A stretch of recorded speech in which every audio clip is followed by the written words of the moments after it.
Pesë janë shtetasit shqiptar që ndodhen në Izrael, për të cilët Ministria Jone Jashtme njofton se 3 prej tyre janë me status turisti dhe 2 me qëndrim të përkohshëm, e që ndodhen në gjendje të mirë shëndetësore.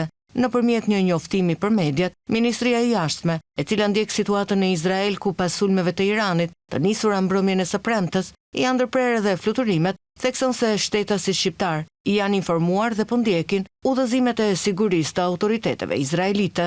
Deri tani nuk ka asnjë raportim për qytetar shqiptar të lënduar apo të dëmtuar. Ambasada jonë në Tel Aviv është në kontakt të vazhdueshëm me ta. Të gjithë janë në gjendje të mirë shëndetësore, janë të informuar dhe po ndjekin udhëzimet e sigurisë të autoriteteve izraelite. Ministria Jone Jashtme, që po ndjek me prioritet dhe vëmendje të veçantë situatën e shtetasve shqiptar në Izrael, vë theksin se për çdo informacion shtesë e nevoja emergjente të kontaktohet Ambasada Shqiptare në Tel Aviv në numrat e emergjencës 00972 54 480 66 01, si dhe në numrin 00972 54 904 28 13.